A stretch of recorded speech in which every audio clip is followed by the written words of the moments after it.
Hello everyone, welcome to my mini blog. তো চলো আজ তোমাদের সাথে আমি শেয়ার করব আমার একটা দিন আমি কিভাবে কাটালাম। তো প্রথমেই ঘুম থেকে উঠে গেলাম, আর ঘুম থেকে ওঠার পর দেখো এখানে একটু ফ্রেশ হয়ে নিলাম, আর ফ্রেশ হওয়ার পর ব্রেকফাস্ট করার জন্য বসে গেলাম। আজ ব্রেকফাস্টে ভারী কিছু খাওয়ার ইচ্ছা হচ্ছিল না, তাই একটা বয়েলড এগ আর একটা অ্যাপেল খেয়েছিলাম। খাওয়া দাওয়ার পর দেখি আমার বোন আমাদের সমস্ত বাইরে পড়ার জুতোগুলো বের করেছে, আর ও একটা একটা করে দেখো বক্সে ভরে প্যাকেটে করে গুছিয়ে সুন্দর করে রাখছিল।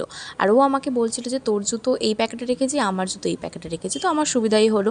তারপর আমি চটপট করে স্নান করে নিলাম, আর স্নান করার পর লাঞ্চ করতেও বসে গেলাম। আর বিকালে দেখি মা হঠাৎ আমাদেরকে ডাকছে ব্যালকানিতে যে রথ যাচ্ছে দেখবি আয়, তো আমরাও ছুটে গেলাম। আর দেখো তোমাদেরকে শেয়ার করবো বলে ভিডিও করে নিলাম। তারপর দেখো কে আমাদের বাড়িতে চলে এসেছিল, আমার ভাইপো। তোমরা তো আগের ভিডিওতেই একে দেখেছিলে। আর ও কান্নাকাটি করছিল, তাই আমি ওকে গাড়ির মধ্যেই বসিয়ে দিয়েছি। আর দেখো পুরো একদম চুপ হয়ে খেলা করছিল। সন্ধেবেলাতে একটু লটি চকোপাই খেলাম, আর তারপর দেখো খেলাম একটু মোমো। সকালে খেয়েছিলাম হেলদি খাবার, আর সন্ধেবেলা খেলাম আনহেলদি। তোমরা কারা কারা এরকম করো কমেন্টে জানিও।